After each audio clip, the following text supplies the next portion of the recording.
মুভিটি শুরু হয় একটি মন্টাজ দৃশ্য দেখিয়ে, যেখানে আমাদের বোঝানো হয় ইন্টারসেপ্টর আসলে কি। সেই সঙ্গে দেখা যায় একটি ইন্টারসেপ্টর বেসের উপর ভয়াবহ আক্রমণও চলছে।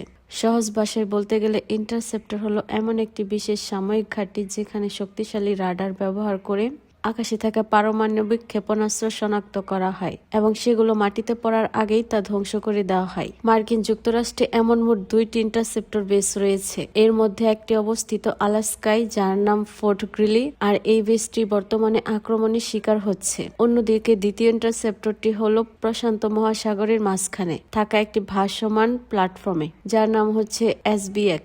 আর এই SBX-1 বেসে একটি হেলিকপ্টারে করে অবতরণ করেন ক্যাপ্টেন কলিন্স। নামার সাথে সাথেই তাকে সরাসরি নিয়ে যাওয়া হয় কর্নেল মার্শালের কাছে। কর্নেল তাকে আবারও ফিরে পেয়ে ভীষণ খুশি হন।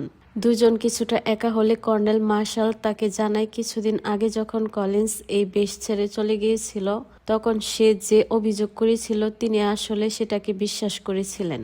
এরপর কলিন্সকে তার রুমে নিয়ে যাওয়া হয়। ঠিক তখনই আমাদেরকে একটি ফ্ল্যাশব্যাক দেখানো হয় কি কারণে সে আগে এই বেস ছেড়ে যেতে বাধ্য হয়েছিল। সে তার ঊর্ধ্বতন এক কর্মকর্তার কাছ থেকে হয়রানির শিকার হয়েছিল। তবে কলিন্স সাহস করে সেই ঘটনার রিপোর্টও করেছিল, কিন্তু তার ফলাফল ছিল বেশ কঠিন, এক দীর্ঘ ও জটিল আইনি লড়াই। তবে এসব ভেবে বিশ্রাম নেওয়ার সুযোগ সে আর পায় না। হঠাৎ করেই কর্নেল মার্শাল তার দরজায় জোরে ধাক্কা দেয় এবং তাকে নির্দেশ দেয় নিজের সাইড গান নিয়ে অবিলম্বে কন্ট্রোল রুমে রিপোর্ট করতে। সেইখানে পৌঁছানোর পর তারা ফোর্ট গ্রিলি বেসের পরিস্থিতি সম্পর্কে জানতে পারে, কিন্তু দুঃসংবাদ এখানেই শেষ নয়। খুব শীঘ্রই নাসা তাদের সঙ্গে যোগাযোগ করে জানায় রাশিয়া থেকে 16টি পারমাণবিক ক্ষেপণাস্ত্র চুরি হয়ে গেছে। এর মানে দ্বারা এই মুহূর্তে আমেরিকাকে ক্ষেপণাস্ত্রের হামলা থেকে রক্ষা করার জন্য এই ইন্টারসেপ্টর বেসটি একমাত্র ভরসা।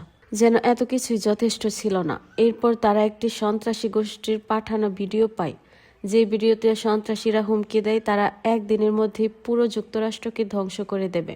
এরপর মার্শাল কলিন্সকে বাইরে নিয়ে গিয়ে ব্যক্তিগতভাবে কথা বলেন এবং জিজ্ঞাসা করেন সে কি এই পরিস্থিতির জন্য সত্যিই প্রস্তুত। কলিন্স জানায় সে ঠিক আছে, কিন্তু ঠিক তখনই হঠাৎ করে তারা মেইনটেনেন্স কর্মী ছদ্মবেশে আসা কিছু লোকের হামলার শিকার হয়। এক মুহূর্তের মধ্যেই পরিস্থিতি ভয়াবহ হয়ে ওঠে। মার্শাল মাথায় গুলি খেয়ে ঘটনাস্থলেই মারা যায়, আর কলিন্স কোনো মতে নিজেকে আড়াল করতে সক্ষম হয়। দুই পক্ষের মধ্যে তীব্র গোলাগুলি বিনিময়ের পর কলিন্স একটি দরজা বন্ধ করতে সক্ষম হয়, যা সন্ত্রাসীদের কন্ট্রোল রুমে ঢোকা থেকে বাধা দেয়। একই সঙ্গে সে নিশ্চিত করে যে তারা যেন কর্নেলের কি কার্ডটা আর না পায়। তবে সন্ত্রাসীদের দলের এক লোক কোনো মতে ভেতরে ঢুকে পড়ে। এখন কলিন্সদের সামনে আর কোনো উপায় নেই, তাকে একাই লড়াই করতে হবে। কয়েক রাউন্ড ভয়ঙ্কর মারধরের পর কলিন্স নিজের পিস্তলটি খুলে ফেলে এবং সেটার একাংশ দিয়ে লোকটার চোখে আঘাত করে তাকে শেষ করে দেয়। এরপর কলিন্স আবারও কন্ট্রোল রুমে ফিরে আসে আর একটি ভারী দরজা বন্ধ করে দেয়। এর ফলে কন্ট্রোল রুমে সন্ত্রাসীদের মাঝখানে একটি টানেলের মতো বাধা তৈরি হয়। কন্ট্রোল রুমের ভেতরে তখন কলিন্সের সঙ্গে আটকা পড়ে তার দুই কর্পোরাল। তাদের একজন শারীরিকভাবে ঠিক আছে, কিন্তু ভয়ে সে লড়াই করার মতো মানসিক অবস্থায় নেই। অন্যজন বিভাগ দুর্ঘটনাবশত গুলির আঘাতে গুরুতর আহত হয়ে অচেতন হয়ে পড়ে। ঠিক তখনই সন্ত্রাসীদের নেতা কেলেন্স দরজার পাশে একটি স্ক্রিন সিস্টেমের মাধ্যমে কলিন্সের সঙ্গে যোগাযোগ করে। সে ঠান্ডা মাথায় কলিন্সকে বলে তাকে আত্মসমর্পণ করতেই হবে। ক্যাসেল দাবি করে সে ইতিমধ্যে পুরো রিগের সবাইকে দখলে নিয়ে ফেলেছে আর এখন কন্ট্রোল রুমে থাকা লোকজনই শেষ ভরসা। ঠিক তখনই কলিন্সের কাছে পেন্টাগন থেকে একটি কল আসে। সেইখানে তাকে স্পষ্টভাবে বলা হয় যে কোনো মূল্যে কন্ট্রোল রুমটি রক্ষা করতে হবে। পেন্টাগন জানায় তারা ইতিমধ্যে একটি নেভি স্টিল টিম পাঠিয়ে দিয়েছে, কিন্তু তাদের পৌঁছাতে কমপক্ষে 90 মিনিট সময় লাগবে। একই সময় সন্ত্রাসীরা ব্লু টর্চ ব্যবহার করে প্রথম দরজাটি ভেঙে ফেলার চেষ্টা শুরু করে। কলিন্স হিসাব করে বুঝে আর সর্বোচ্চ 30 মিনিটের মধ্যেই তারা দরজাটা ভেঙে ফেলতে পারবে। এরপর ক্যাসেল একটি ভয়ঙ্কর চাল চালায়। সে একজন ক্যাপ্টেনকে জীবিত রেখেছে শুধুমাত্র কলিন্সকে ব্ল্যাকমেল করার জন্য, যাতে সে দরজা খুলে দেয়। কিন্তু কলিন্স স্পষ্টভাবে জানিয়ে দেয় সে কোনোভাবেই দরজা খুলবে না। এই কথা শোনার সাথে সাথেই ক্যাসেল নির্দ্বিধায় ক্যাপ্টেনকে হত্যা করে। কন্ট্রোল রুমের ভেতরে কলিন্স শোকে জিজ্ঞাসা করে সন্ত্রাসীরা কি অন্য কোনো পথ দিয়ে ভেতরে ঢুকতে পারে।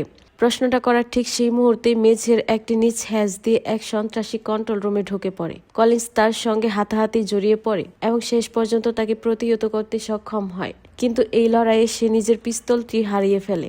এদিকে একটি শটগান খুঁজে পায়, কিন্তু ভয়ে সে গুলি চালাতে সাহস পায় না। শেষ পর্যন্ত কলিন্স নিজেই শটগানটা ছিনে নেয় এবং সন্ত্রাসীটিকে গুলি করে হত্যা করে। এরপর সে মৃতদেহটিকে হ্যাজ দিয়ে বাইরে ছুঁড়ে ফেলে দেয়। কলিন্স তখন বুঝতে পারে এখন তাদের কাছে আর কোনো অস্ত্র নেই, আর পিস্তলটি নিচে পড়ে গেছে, আর শটগানটি এতটাই পুরনো যে গুলি চালালে সেটি উল্টো তাদের মুখেই ফেটে যাওয়ার ঝুঁকি রয়েছে। কিছুক্ষণ পর আবারও ক্যাসেল কলিন্সের সঙ্গে যোগাযোগ করে। এইবার সে তার ফোনে থাকা কলিন্সের একটি ভয়ঙ্কর ব্যক্তিগত ছবি দেখায়। কলিন্স ঠান্ডা মাথায় জানায় এর আগেও অনেক পুরুষ তার সাথে এই একই কৌশল ব্যবহার করেছে, কিন্তু এইখানেই ক্যাসেল থামে থাকে না। সে একে একে কলিন্সের পুরো জীবন কাহিনী বলতে শুরু করে। 3 বছর আগে কলিন্স তার স্বপ্নে চাকরি পেয়েছিল, যখন সে পেন্টাগনে একটি 3 স্টার জেনারেলের অধীনে কাজ করতে শুরু করে, কিন্তু সেই জেনারেলদের একজন তাকে হয়রানি করতে শুরু করে।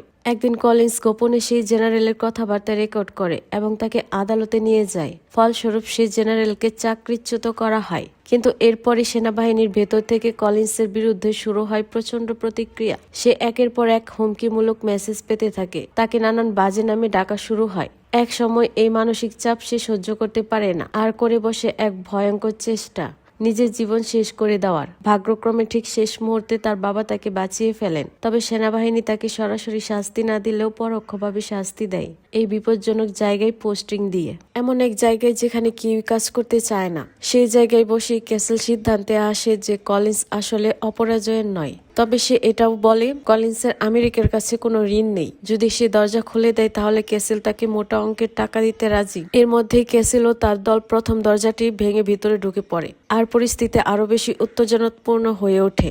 ঠিক তখনই কলিন্স আর শয়ের জন্য অপেক্ষা করছিল এক ভয়ঙ্কর অপ্রত্যাশিত ঘটনা। ভিভার হঠাৎ করেই লুকিয়ে রাখা একটি বন্দুক বের করে তাদের দিকে তাক করে। সে জানিয়ে দেয় সে আসলে গোপনে ক্যাসেলের হয়ে কাজ করছিল। তাদের বুলেট প্রুফ বেস্ট লক্ষ্য করে গুলি চালানোর পর ভিভার দরজাটি খুলে দেয় এবং ক্যাসেল সরাসরি কন্ট্রোল রুমে ঢুকে পড়ে। এরপর ভিভার বলতে শুরু করে সে আমেরিকাকে কতটা ঘৃণা করে। কলিন্স তখন বাধা অবস্থায় থাকলেও আর নিজেকে সামলাতে পারে না। হঠাৎ করেই সে ভিভারকে মাথা দিয়ে সজোরে আঘাত করে। এরপর খুব দ্রুত ক্যাসেল এমার্জেন্সি ব্রডকাস্ট সিস্টেম নিয়ন্ত্রণ নিয়ে নেয়, আর এখন সে বিশ্বের প্রায় সব স্মার্ট স্ক্রিনেই ভেসে ওঠে। এরপর মার্কিন প্রেসিডেন্ট নিজেই ক্যাসেলের সঙ্গে যোগাযোগ করেন এবং তাকে হুমকি দেয় তারা তাকে খুঁজে বের করে হত্যা করবে, কিন্তু এই হুমকি ক্যাসেলকে একটু থামাতে পারে না। নিজের বক্তব্যে ক্যাসেল ঘোষণা করে আমেরিকা ধ্বংস হয়ে যাবে, আর এতে করে প্রায় 30 কোটি মানুষ মারা পড়বে। আর এই হামলা হবে 2 ধাপে। প্রথম ধাপে সে লস অ্যাঞ্জেলেসে আক্রমণ চালাবে যাতে পুরো আমেরিকা সেই ধ্বংসযজ্ঞ নিজের চোখে দেখতে পারে, আর দ্বিতীয় ধাপে সে আরো 15টি পারমাণবিক ক্ষেপণাস্ত্র ছড়ে দেবে, যার মাধ্যমে আরো 15টি শহর সম্পূর্ণভাবে ধ্বংস করে দেওয়া হবে। এই কথা বলার পরে ক্যাসেল রাশিয়া থাকা তার দলের সঙ্গে যোগাযোগ করে এবং মিসাইল লঞ্চ করার নির্দেশ দিয়ে দেয়। টাইমারও কাউন্টডাউন শুরু হয়ে যায়। সময় গড়াতে থাকলে ক্যাসেল সুযোগ নিয়ে নিজের আদর্শ আর নিজের দেশের প্রতি ঘৃণা প্রকাশ করতে থাকে। একজন দক্ষ শোম্যান হিসাবে সে প্রথম শোয়ের কাছে যায় আর তাকে জিজ্ঞাসা করে সে শুধুমাত্র হিন্দু হওয়ার কারণে কতবার বর্ণবৈষম্য শিকার হয়েছে। এরপর সে কলিন্সের দিকে এগিয়ে আসে এবং সবার সামনে জেনারেলের সঙ্গে ঘটে যাওয়া সেই ঘটনাটার কথাও বলতে শুরু করে। ক্যাসেল জানায় সেনাবাহিনী নাকি কলিন্সের ব্যক্তিগত জীবনে বিব্রতকর ফুটেজ খুঁজে বের করার জন্য তার মাথার দাম পর্যন্ত ঘোষণা করেছিল। একই সঙ্গে সে কলিন্সের সেই ছবিটাও দেখায় এবং বলে এই ছবিটি সে নাকি চ্যারিটির জন্য তুলেছিল, কিন্তু কলিন্স সঙ্গে সঙ্গে বাধা দিয়ে জানায় সে আসলে তখন একজন গোলকিপারের ভূমিকায় খেলছিল। এই কথা বলতে বলতেই কলিন্স ইচ্ছাকৃতভাবে নিজের আঙুল খুলে ফেলে আর হাত বাঁধা জিপটাই থেকে নিজেকে মুক্ত করে ফেলে। এরপর সে একাই সবার উপর ঝাঁপিয়ে পড়ে। তুমুল লড়াইয়ে ক্যাসেলের দলের একজন সদস্যকে হত্যা করে এবং একই সঙ্গে কৌশলে ক্যাসেল ও ভিভারকে দরজার বাইরে আটকে দিতে সক্ষম হয়। তবে ক্যাসেলের দলের একজন মহিলা সদস্য তখনও কন্ট্রোল রুমের ভিতরে রয়ে যায়। এখন কন্ট্রোল রুমের মুখোমুখি 2 নারী, দুজনের লক্ষ্য একেবারেই আলাদা। কলিন্স চায় বড় লাল বোতামে পৌঁছাতে যাতে সে একটি ইন্টারসেপ্টর মিসাইল ছুড়ে দিতে পারে, আর অন্যদিকে সেই নিষ্ঠুর নারী চায় দরজার পাশে বোতামগুলোতে পৌঁছাতে যাতে সে ক্যাসেলের জন্য দরজা খুলে দিতে পারে। লড়াইয়ের এক পর্যায়ে সেই নারী কিছুটা এগিয়ে যায়, কিন্তু শেষ মুহূর্তে কলিন্স তার মুখের ভিতর ফোম ঢুকিয়ে দেয় আর তাতেই সেই নারী অজ্ঞান হয়ে পড়ে। তখন হাতে মাত্র আর 5 মিনিট। আর দেরি না করে কলিন্স ইন্টারসেপ্টর লঞ্চের বোতামে চাপ দেয় এবং আকাশে শত্রু মিসাইলটি ধ্বংস হয়ে যায়। কিছুক্ষণ পর সেই মহিলা আবারও উঠে দাঁড়ায়। এবার আর কোনো ঝুঁকি না নিয়ে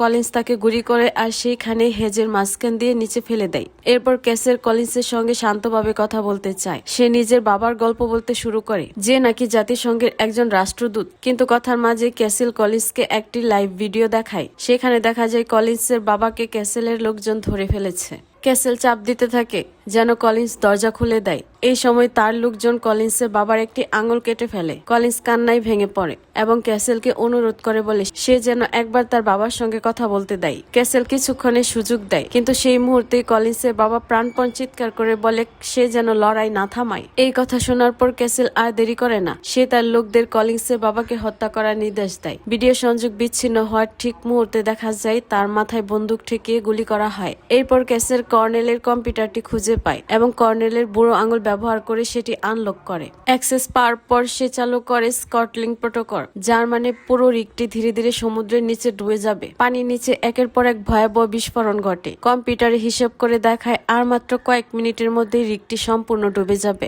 আর রিগ ডুবে গেলে ইন্টারসেপ্টর গুলো আর কাজ করবে না। এই অবস্থায় সাহসিকতার সঙ্গে পানিতে ঝাঁপ দেয়। সে এমন একটি কক্ষে পৌঁছতে চায় যেখানে ভলভ বন্ধ করে দিলে কিছুটা সময় কেনা যায়। শেষ পর্যন্ত সে একটি কন্ট্রোল প্যানেল খুঁজে পায় এবং ভালভগুলো বন্ধ করে দেয়। কম্পিউটার নতুন করে হিসাব করে দেখ এখন রিগ ডুবতে সময় লাগবে প্রায় 17 মিনিট, কিন্তু দুর্ভাগ্যজনকভাবে বিভার শকে খুঁজে পায় এবং তাকে হত্যা করে। এদিকে নেভি সিল টিম এখনো পৌঁছায়নি। কলিন্স বুঝতে পারে রিগ ডুবে গেলে তারা ইন্টারসেপ্টর হারাবে, আর তখন মিসাইলগুলো অবাধে আমেরিকার ধ্বংসযজ্ঞ চালাতে পারবে। তাই কলিন্স একটি ঝুঁকিপূর্ণ পরিকল্পনা দেয়। সে প্রস্তাব করে ক্যাসেলকে বিশ্বাস করানো হবে যে কন্ট্রোল রুম এখন তার দখলে, তাতে ক্যাসেল মিসাইল লঞ্চ করবে। এরপর কলিন্স আবারও কন্ট্রোল রুমের নিয়ন্ত্রণ নেবে এবং রিগ ডুবার আগেই আকাশে মিসাইলগুলো ধ্বংস করবে। পেন্টাগন এর চেয়ে ভালো কোনো সমাধান খুঁজে পায় না। অবশেষে তারা কলিন্সের পরিকল্পনায় সম্মতি দেয়। এরপর বিভার হ্যাচ দিয়ে কন্ট্রোল রুমে ঢুকে দেখে ভিতরে কেউই নেই। সেই দরজা খুলে দেয় ক্যাসেলের জন্য। ভেতরে ঢুকেই ক্যাসেল দ্রুত কাজ শুরু করে। সে তার দলকে মিসাইল লঞ্চ করার নির্দেশ দেয়। বিভারকে আদেশ দেয় কলিন্সকে খুঁজে বের করে হত্যা করতে, আর অন্য এক সদস্যকে বলে কন্ট্রোল প্যানেলে অ্যাসিড ঢেলে সার্কিট পুড়িয়ে দিতে। বিভার কলিন্সকে খুঁজে ছাদে চলে যায়, কিন্তু সে জানে না কলিন্স আসলে কন্ট্রোল রুমেই আছে, একদম সবার চোখের সামনেই একটি বায়োহ্যাজার্ড স্যুট পরে লুকিয়ে। ক্যাসেলের এক গুন্ডা বড় লাল বোতামের উপর অ্যাসিড ঢেলে দেয়, ফলে বোতামটি পুরোপুরি গলে যায়। ঠিক তখনই কলিন্স তাকে গুলি করে হত্যা করে। এরপর কলিন্স ক্যাসেলের দিকে গুলি ছোড়ে, কিন্তু ক্যাসেল দৌড়ে পালিয়ে যায়। কলিন্স লাল বোতামে চাপতে গিয়ে দেখে বোতামটা আর কাজ করার অবস্থায় নেই। তবে এখানেই সে থেমে থাকে না, তার মাথায় আসে আরেক বুদ্ধি। সে দ্রুত একটি ল্যাপটপ তুলে নেয়, ছাদের দিকে উঠে যায় এবং সেটিকে মেইন সিস্টেমের সঙ্গে কানেক্ট করে। সবই ঠিকঠাক চলছিল। ঠিক তখনই বিভার এসে তাকে থামিয়ে দেয়। দুজনের মধ্যে শুরু হয় ভয়ঙ্কর লড়াই। কলিন্স বিভারের গলায় রেজাল ওয়াল পেঁচিয়ে তাকে সমুদ্রে ফেলে দিতে চেষ্টা করে, কিন্তু বিভার কলিন্সকেও টেনে নিয়ে যায় আর দুজনই পানিতে পড়ে যায়। পানির ভেতর বিভার শেষ পর্যন্ত নিয়ন্ত্রণ হারিয়ে মারা যায়। আর কলিন্স সে অবিশ্বাস্যভাবে এক হাত দিয়ে লোহার গ্রিল ধরে নিজেকে আবার রিগের উপর তুলে আনে। শেষ পর্যন্ত সে ছাদে পৌঁছায় এবং ইন্টারসেপ্টর লঞ্চ করে দেয়। আকাশে সব মিসাইল ধ্বংস হয়ে যায়, আর এইভাবেই আমেরিকা রক্ষা পায়। কিন্তু গল্প এখানেই শেষ নয়। শেষবারের মতো ক্যাসেল আবারও ফিরে আসে একটি শেষ লড়াইয়ের জন্য। কলিন্স তখন মাত্র তার ডান হাত ব্যবহার করেই ক্যাসেলকে নির্মমভাবে পরাজিত করে। ঠিক তখনই সমুদ্র ফুঁড়ে উঠে আসে একটি বিশাল রাশিয়ান সাবমেরিন। কলিন্স বুঝতে পারে না এখন কি হবে, কিন্তু রাশিয়ানরা কলিন্সের দিকে তাকায়ও না, বরং তারা কেবল ক্যাসেলকে হত্যা করে, কারণ সে তার মিশনে ব্যর্থ হয়েছে। এরপর তারা চুপচাপ চলে যায়। এই সময় নেভি সিল টিম এসে পৌঁছায় এবং কলিন্সকে নিরাপদে সরিয়ে নিয়ে যায়। এরপর কলিন্সের জ্ঞান ফিরে হাসপাতালে। সেখানে তাকে দেখতে আসে মার্কিন প্রেসিডেন্ট। তিনি কলিন্সকে জাতীয় নিরাপত্তা টিমে একটি নতুন ও সম্মানজনক পদ অফার করেন। অবশেষে কলিন্সের সঙ্গে আবারও দেখা হয় তার বাবার, যাকে বাঁচিয়ে ফেলেছিল তার বাবারই কিছু পুরনো সেনা বন্ধু। আর এইভাবেই শেষ হয় একজন সাহসী নারীর অবিশ্বাস্য লড়াইয়ের গল্প, যে একাই পুরো দেশকে ধ্বংসের হাত থেকে বাঁচিয়ে দেয়।